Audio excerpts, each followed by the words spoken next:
Hello. In this video, I'm going to take a look at the slash 6 high resolution Bluetooth receiver and DAC. The slash 6 comes in a very nice little box, form-fitted foam insert there. Included is the USB-C cord. This is a high quality cord, by the way, and this cord is approximately 39 inches in length from tip to tip. We have a high quality optical cable, and this is one of those nice flexible ones. I really like this. This is just a little over 6 foot in length. We have a set of just OEM style RCA male to male, and these are approximately 33 inches in length from tip to tip. And then we get a set of some nice little barrel connectors here, and that is so we can plug those RCAs into the slash 6. And last but not least, a very clearly written instruction manual. On the front panel, we have our USB input, 3.5 millimeter stereo auxiliary input, as well as optical input, our multifunction button with micro LED in the center, another 3.5 millimeter analog. This is audio output as well as optical output. Not only is this a Bluetooth receiver and DAC, it is also a small headphone amplifier. If you have a set of fairly low impedance headphones, let's say under 100 ohms, this is going to give you plenty of volume, and the sound is phenomenal. On the back side of the device, we have some high-grade RCA connectors here. These are gold-plated male connectors, color-coded in the center there, red being right. It's a plastic enclosure, and we're about 2 inches square, give or take. So I've seen the slash 6 on the internet for several months now, and I looked at this and I was considering on purchasing it for review, and I just I was a little taken by the size of it, quite honestly. I'm used to a high-end, high-resolution Bluetooth receiver being more of a tabletop device and not like a little small dongle. I have dongles sent to me all the time, and most actually pretty much almost none of them make it to video, and that's basically because of the performance. Side note, I usually donate those. But anyway, Slash came to me and asked me if I would take a look at these 6, and I was a little hesitant, to be honest with you. And so what I did is I decided to do some homework on this, and I went to their website, started looking at all the particulars. In fact, what I'm going to do is I'm going to put a link to the website down below in the description box, and I'll put an Amazon link down there below, so you could purchase one if you think you want to try one of these out. And I'll just let you guys do that, and then we'll save a little bit of time. We don't really need to go over the specs here. So I was looking on their website, and I saw that they had some accessories, and I was looking at their accessories, and this is, I think, RCA Pack 1, they call this. And this is a set of RCAs. These are about 40 inches in length, tip to tip. They're separate, so they're not together, molded together or anything like that. And these have Amphenol connectors on them. So Amphenol is a very high-grade connector. I'm familiar with Amphenol because I'm into radio, and their connectors are top quality, big time. All right, we have Sommer cable here. This is a German-made high-quality cable, and these are, of course, hand soldered on there. And if you were to buy these cables and these connectors individually, by the time you pay shipping and everything, you're probably going to be paying more than the $45 that Slash asks for these. Well, that being said, when I see a company doing something like this, that has my interest now, because some lower end budget company is not going to do anything like this. This, in my opinion, you don't see this much in the industry. So these are exceptionally good cables. They are an improvement over the OEM RCAs. And in my opinion, they're well worth the $45. So yeah, if you decide to get one of these, get this combination. You can hear the difference. It's not a lot of a difference. It's not like night and day, but yes, there definitely is a difference. Okay, so I want to kind of give you an idea of what this device sounds like. I use the iFi Zen Blue version 2, the Audio Engine B1, the Blue Dento BLT HD, the RS Blumi Pro. There are a few desktop units that I use for benchmark testing. This thing just blew me away. I was not expecting this to even come close to any of those devices, honestly. And it's just due to the size, I think. Also, this is kind of an odd duct because it's designed or meant to be plugged into the back of your receiver. And I'm not too sure how I feel about that. And that was something I was thinking about when I was going to buy this piece. I like to have my Bluetooth devices either up on top of my receiver, forward in my rack, or maybe even in front of my receiver. And the reason why I like to do that, because when you have a device like this shielded or hidden behind your stereo receiver, and you may or may not, but you may have components on top, below, or around it, it can block the signal. This does not have an external antenna. The antenna on this is like a little tiny zigzag on the PC board. So I'm not really kind of into that. RF or radio wise, that can cut down on our range. And I like to walk around the house with my cell phone sometimes or my tablet. And, when I'm doing housework, I can listen to the stereo, I can adjust things, change tracks, etc., etc. And I don't like dropouts. And so what I did is there was a method to my madness when I wanted these upgraded cables. I wanted to plug these into my auxiliary input on my receiver, and then I can bring this up front and control it from up front. I'm going to do that for testing more than anything. But if you want to just simply a plug it in, forget it device, is all you have to do is plug this to an auxiliary or a CD or a tape input on your receiver. Plug the USB into it.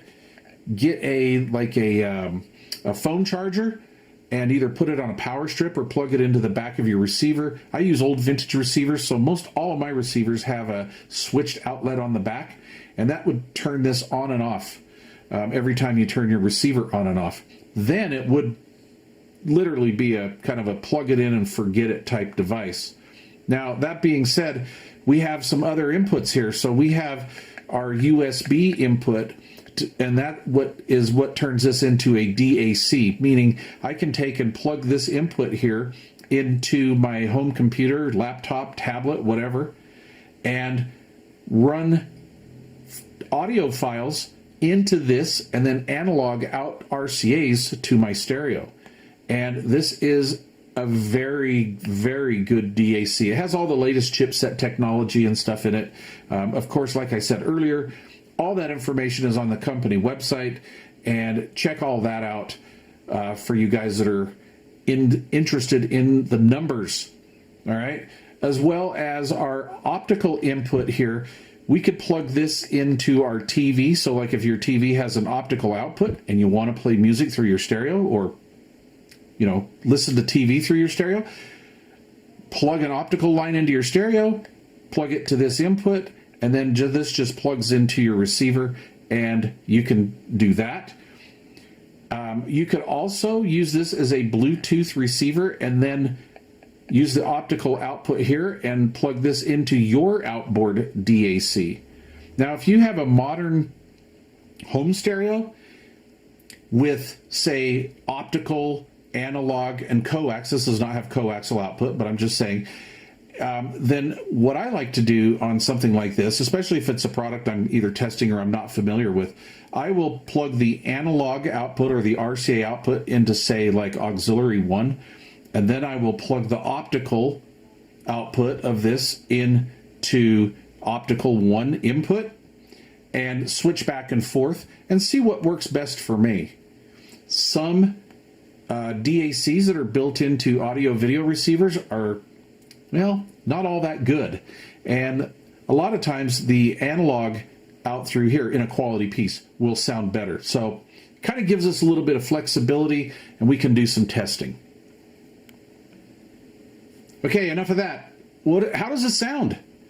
Well, I'm blown away by it, quite honestly. The size is, the sound we're getting for this size is just crazy. Again, like I say, I'm used to desktop devices considerably bigger than this, much more PC board area than a device like this. And the chipsets that these guys are using for the Bluetooth receiver and the DAC, they are utilizing them to the maximum.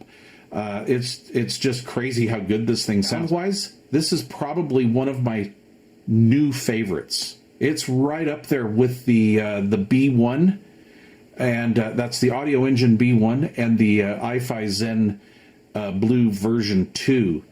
The audio quality of this is just amazing. I would say this is a little bit sharper sounding in the mids and highs than, say, the Audio Engine B1, which seems to be kind of a standard. A lot of folks like to use that as a benchmark. I think this sounds more dynamic than the Audio Engine B1. I also think this sounds a little bit more dynamic and more spatial than the iFi Zen. And this is saying a lot. I got, just crazy. Low frequencies are not extended. They're very natural. Mid-range, mid-bass frequencies are not extended. They sound very natural. High frequencies sound a little bit crisper and detailed, and I really like that. It has a very good sound. Okay, one last thing I want to talk about is the RCA output level here. I want to see about 2 volts plus RCA output or line level output. And I want this higher output because I want this to match my CD player, my DVD player, cassette deck, etc. There's nothing more annoying when you plug a device, whether it's a Bluetooth receiver or DAC, into your home stereo, and you go to play said device, and it's not nearly as loud as what you just got through listening to. So like if you were listening to a CD and you wanted to go Bluetooth and walk around the house, you turn it over to, your selector to like auxiliary 1, and the Bluetooth receiver is about half as loud as what you were previously listening to. And that's kind of a problem, because what happens is, in order to get that same volume again, you're going to have to turn your stereo, your volume control knob on your stereo, up quite a bit. Well, when you do that, you lose headroom in the amplifier, and then this will not sound nearly as good as it should. So this device has the 2.1 volt minimum RMS output. It actually has a little bit stronger RCA output than some of my test devices or my benchmark devices, and that is great. Now, that is true RCA output. That's just not jacked up or overemphasized high frequencies, because that's kind of what some companies do to try to make up for a lack of RCA output, whether that's intentional or not, but that just seems to be the way it is. So anyway, this, you don't have any of the problems. This will match up to any 70s to current AV receiver or 2-channel stereo receiver.